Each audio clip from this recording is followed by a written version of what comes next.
Ethan Whitmore was a man who had everything the world could offer. At just 42, he was the CEO of one of the largest tech empires in the world, a company he'd built from the ground up. Billionaire by 35, genius by nature, and charming in his quiet, mysterious way, Ethan was the kind of man the media loved to follow and speculate about. He lived in a sprawling estate on the outskirts of the city, a place that looked more like a modern castle than a home. Everything around him shimmered with wealth: glass chandeliers, imported Italian marble floors, artwork that museums would envy, and a garage that housed cars most people would never see in their lives. And yet, for all the abundance that surrounded him, Ethan lived in silence. Alone, guarded, private, he was not cold, not cruel, but distant. Polite to those who worked for him, generous even, but always detached. He did not throw parties, he did not date publicly. He rarely smiled for the cameras and kept his interviews short and to the point. Rumors floated around him like leaves in the wind. Some said he had loved and lost. Others believed he had never loved at all. Whatever the truth was, Ethan never offered it. He lived quietly and worked tirelessly, his life filled with meetings, technology, acquisitions, and silence. That silence began to crack the day she arrived. Her name was Clara. 26, soft-spoken, and far from the high society crowd that usually buzzed around men like Ethan. She had grown up in a small town, the eldest of 3 siblings, raised by a single mother who had worked 3 jobs just to keep food on the table. Clara knew what struggle felt like. She had cleaned houses since she was 15, working through college part-time, though she never finished her degree. Life had plans that didn't wait for hers. When she got the job at the Whitmore estate through a domestic staffing agency, she was told to expect formality and distance. The agency instructed her to be invisible, to do her work and leave quietly. Clara, used to being in the background, agreed without hesitation. The first day she met Ethan, he barely looked at her. He passed by with a brief nod and disappeared into his study. He didn't speak to her for 2 weeks, and Clara figured he never would.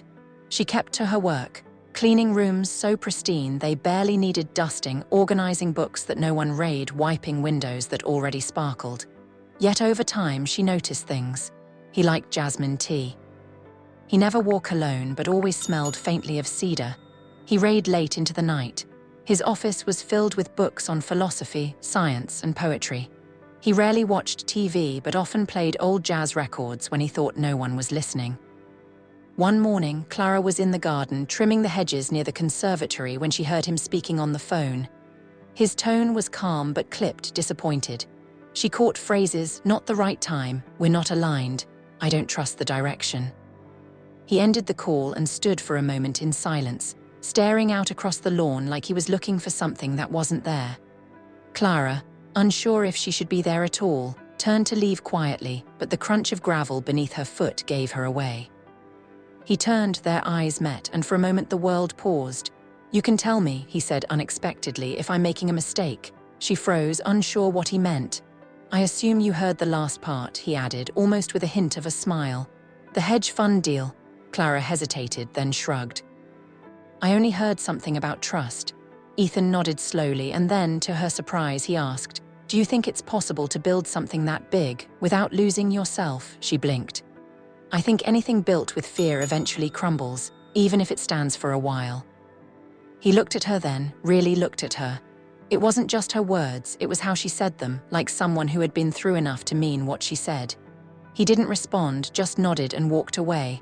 But something had shifted. After that, their encounters became less formal.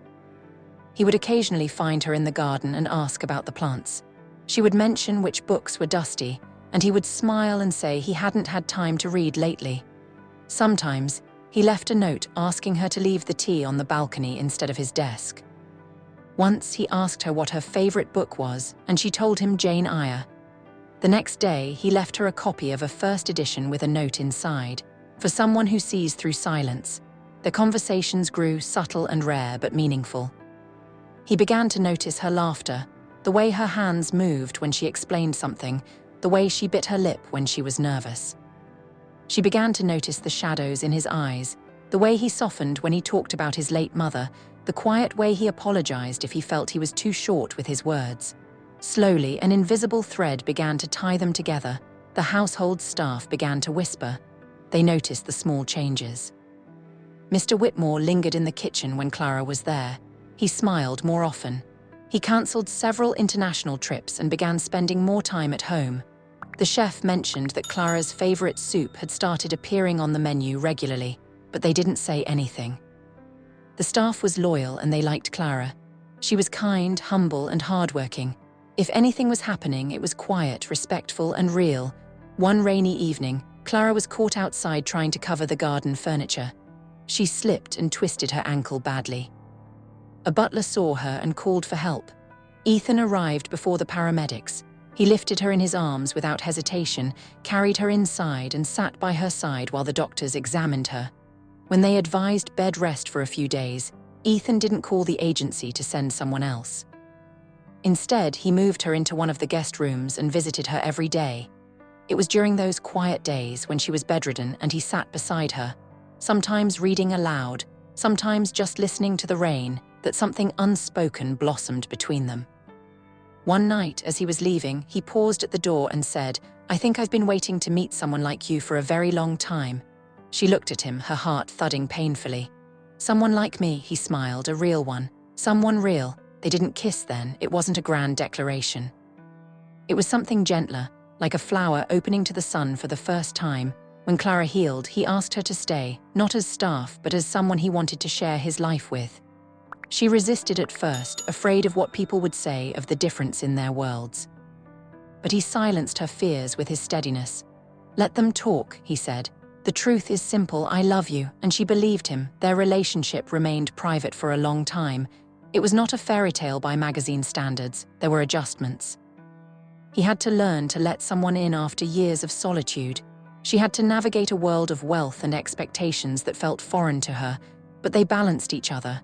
Her simplicity grounded him. His depth fascinated her. They had long talks by the fireplace, read to each other under the stars, and walked barefoot through the garden like teenagers. Eventually, the news broke. Headlines screamed about the billionaire and the maid. The world reacted as expected: scandal, curiosity, fascination. But Ethan didn't flinch. He held Clara's hand at their first public event together, ignoring the cameras. When asked in an interview why he chose someone so unexpected, he replied simply, "Because she doesn't care about what I have. She cares about who I am. That's the rarest kind of love."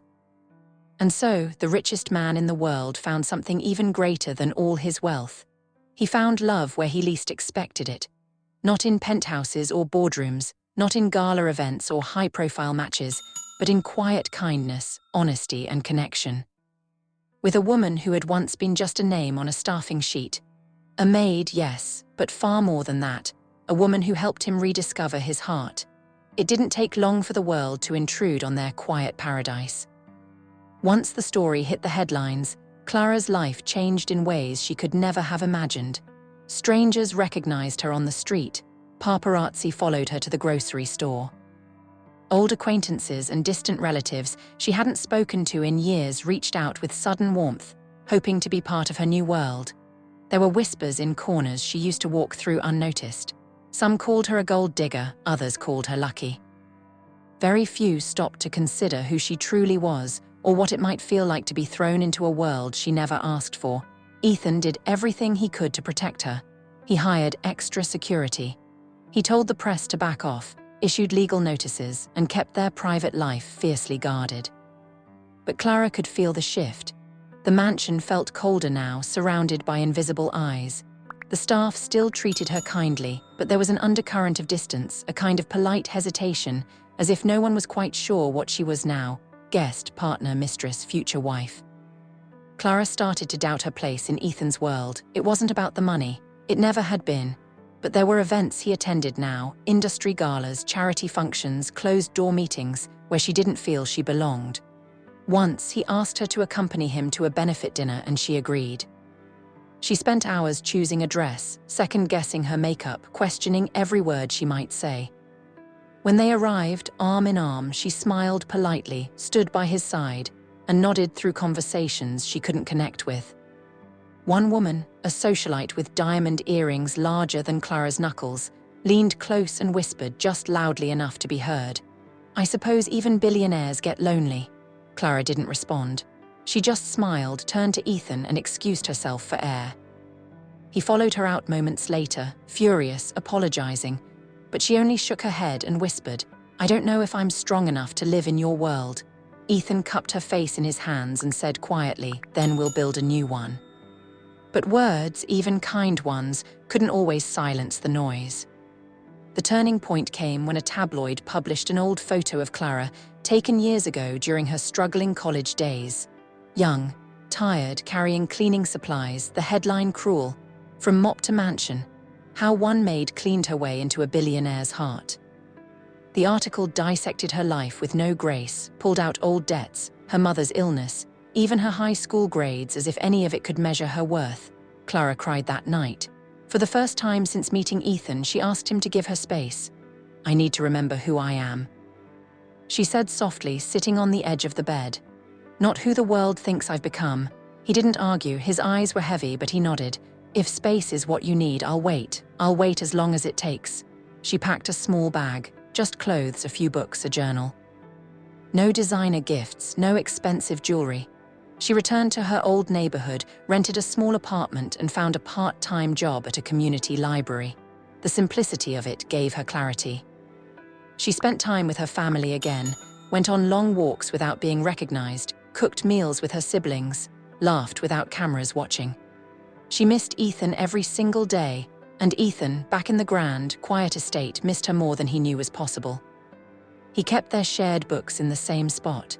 He still made jasmine tea every morning, placing a second cup across from him at the table, untouched.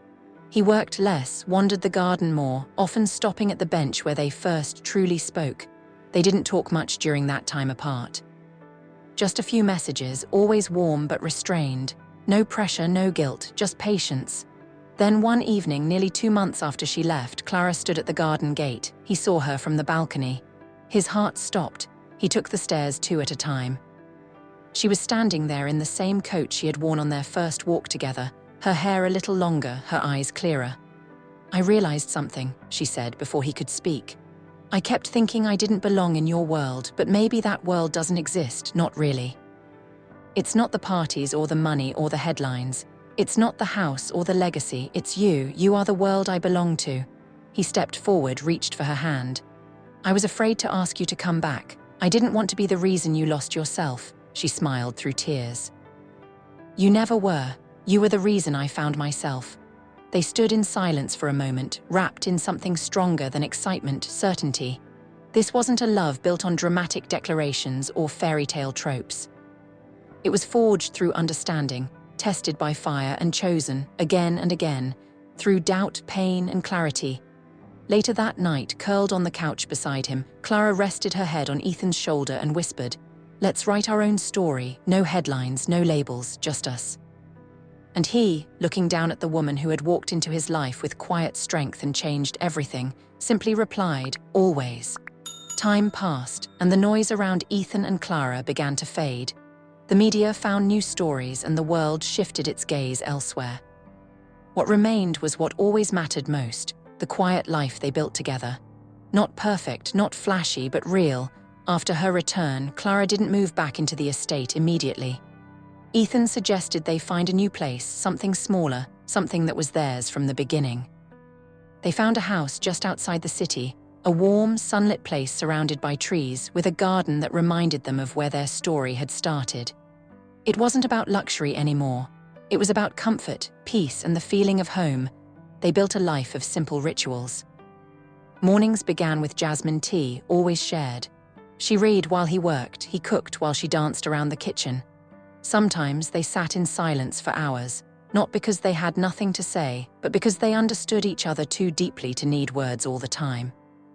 They took long walks without destination, learned each other's childhood stories in fragments, laughed over burnt toast and late-night grocery runs. Ethan proposed one evening in the garden, with no cameras, no crowds, no fanfare, just the stars above and the soft hum of crickets.